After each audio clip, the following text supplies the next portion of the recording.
तो दाक्षायणी पति को एक सवाल करती है कि एक स्त्री के लिए माता पिता बड़े हैं या पति।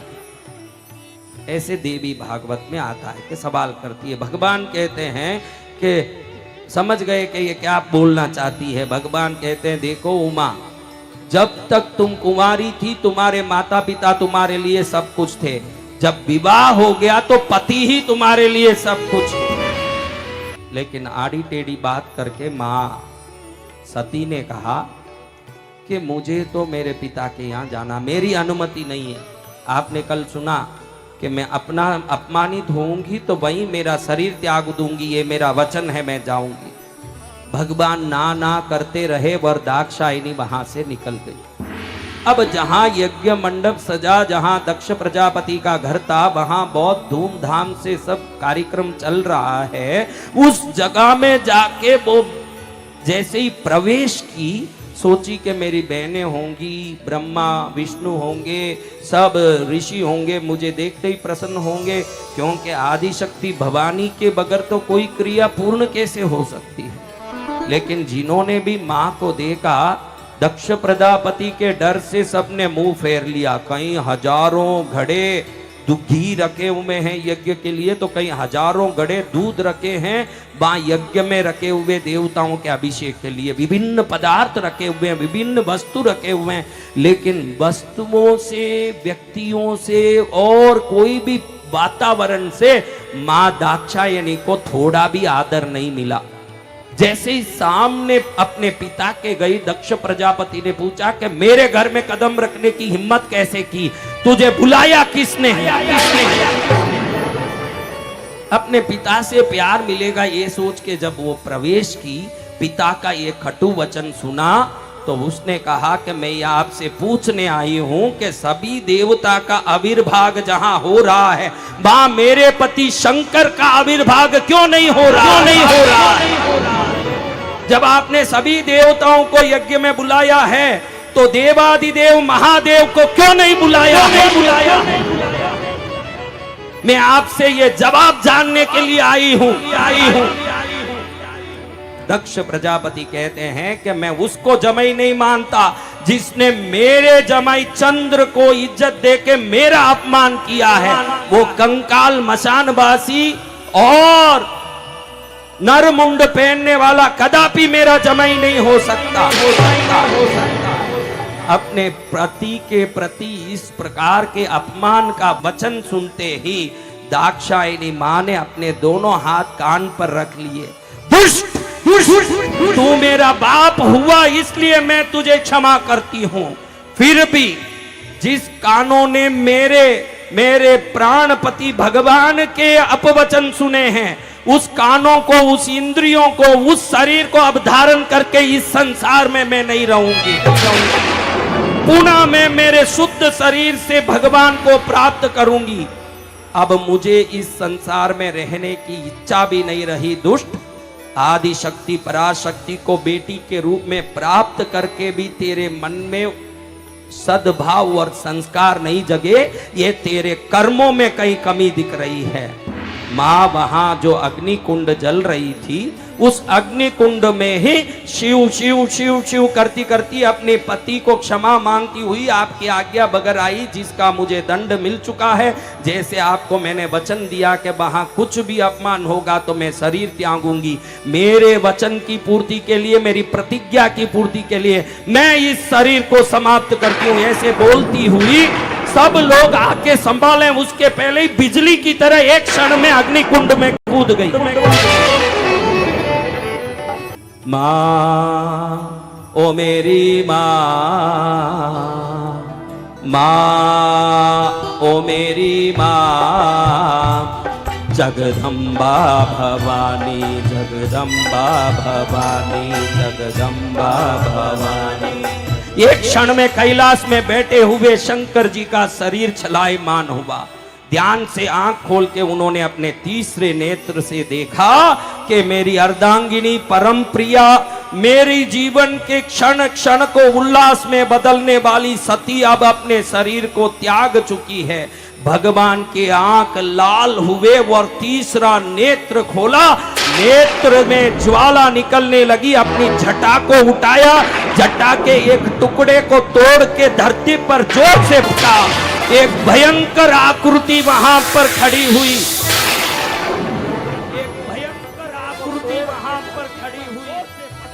हाथ जोड़ के प्रभु को प्रणाम करके पूछने लगी वो आकृति, प्रभु किस लिए मुझे बनाया है, मेरे लिए क्या क्या है, किस लिए मुझे बनाया है, मेरे लिए क्या क्या है। ये भद्र पुरुष, वीरों में तू सदा सर्वोत्तम माना जाएगा। तेरे दृष्टि पड़ते ही पर्वत के टुकड़े टुकड़े होंगे, न तेरी दृष्टि पड़ते ही समुद्र में भूचाल आएगा। इसलिए यह भद्र, तेरा नाम मैं वीरभद्र रखता हूं, वीरों का वीर होगा। सती को जिस कुंड में शरीर त्यागना पड़ा, उस क्षेत्र को समाप्त करके दक्ष प्रजापति का भी सिर काट के उसको समाप्त करके सबको ज्ञान और शिक्षा दे दो कि भक्ति और मंगल में भगवान शंकर जहां नहीं होंगे वहां अमंगल ही होगा, सब होगा। जैसी आज्ञा, वीरभद्र क्षण मात्र में अपने शरीर को आकाश मार्ग में लेके वहां पहुंचे जहां दक्ष प्रजापति का यज्ञ हो रहा था। शिवगण भी सब साथ में पहुंच गए, बड़े बड़ी आकृतियां लेके शिवगण और भगवान वीरभद्र, धरती में जिनका पैर और आकाश में जिनका सिर, इस प्रकार का भयंकर रूप धारण करके हाथ में त्रिशूल और साक्षात शंकर का पर्वत स्वरूप जैसे खड़े हो करके भस्मधारी नरमुंडधारी अष्टभुजाधारी भगवान वीरभद्र ने क्षण में जाके दक्ष प्रजापति के सिर से बाल को खींच के पकड़ा और एक ही क्षण में त्रिशूल से काट के उसके सिर को धड़ से अलग किया। एक क्षण में यज्ञ मंडप में विध्वंस हुआ, सभी गणों ने पकड़ पकड़ के वहां के लोगों को मारना शुरू किया। जिस यज्ञ को घमंड के कारण दक्ष प्रजापति शुरू करना चाहता था, वो जगह स्मशान भूमि की तरह हुई और शंकर क्रोधायमान होके वहां पहुंचे जहां पर ये विधान होना था। देखा कि कुंड में सती का वो शरीर जो जल के पड़ा हुआ है काला, बड़े वेदना के साथ व्यतीत होते हुए उस शरीर को उठा के अपने कंधे में डाल लिए और घूम रहे हैं चारों तरफ आकाश मंडल में। इस नभ मंडल में चारों तरफ घूम घूम के चीख रहे हैं, सती! मंडल में चारों तरफ घूम घूम के चीख रहे हैं, सती! हे मेरी सती! सती! हे मेरी सती! कहां जाऊंगा मैं, तुझ बगैर कैसे रहूंगा। बड़े दुखी होकर के चारों तरफ शंकर के घूमने मात्र से समुद्र में उछाल आने लगा, चारों तरफ वातावरण बदलने लगा। वर्षा बरसने वाले मेघ बरसात देने बंद कर दिए, पशु में अपने स्तन से अपने बछड़ों को दूध देना बंद कर दिए, वृक्षों में फूल फल आना बंद हो गया अपने आप, नक्षत्रों में रोशनी समाप्त हुई, चंद्र अपनी रोशनी और शीतलता को भूल गया, सूर्य देव से तेज आना बंद हो गया और अश्विनी कुमार अपनी धनवंतरी देवता आदि सभी वैद्य अपने सभी चिकित्सा ज्ञान को भूल चुके, सप्त ऋषि अपने ज्ञान और संस्कार भूल गए, चारों तरफ हाहाकार मचने लगा। लेकिन शंकर अपने कंधे पर भगवती सती का उस देह को लेके चारों तरफ भटकते घूम रहे हैं, सती! चारों तरफ भटकते घूम रहे हैं, सती! तुझ बगैर मैं नहीं जी सकता।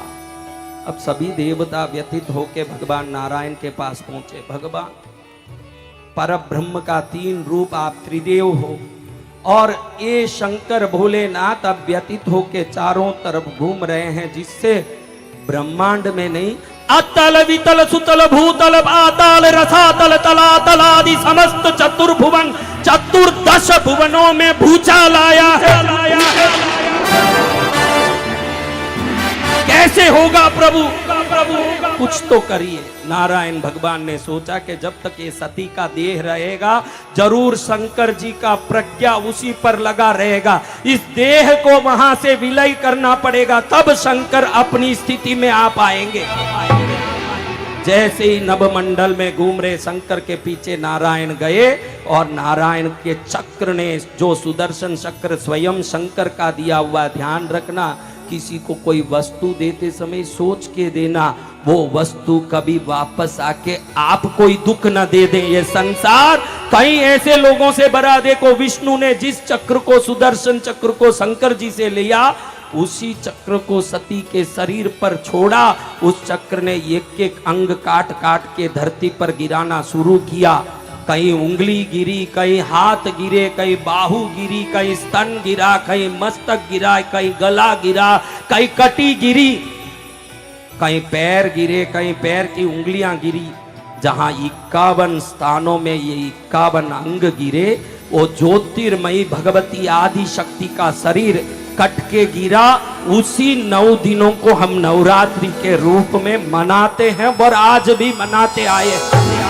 और जिन जगह पर ये 9 अंग गिरते रहे, वो सभी अंग ज्योतिर्मय होने के कारण, वो सभी अंग जहां 51 पीठों में गिरे, 51 क्षेत्रों में गिरे, 51 स्थानों में गिरे, वो 51 शक्ति पीठ के रूप में परिवर्तित हुए, जो 51 शक्तियों का केंद्र बना। आज जिन शक्ति पीठों के दर्शन में बहुत पास में उज्जैन में भगवती हरसिद्धि माता का शक्तिपीठ का हम बहुत नजदीक में दर्शन कर पाते हैं। मदुरई में मीनाक्षी माता, कांची में कामाक्षी माता, ऐसे काशी में विशालाक्षी माता, अन्नपूर्णी माता आदि ऐसे शक्ति पीठों का दर्शन हम करते हैं।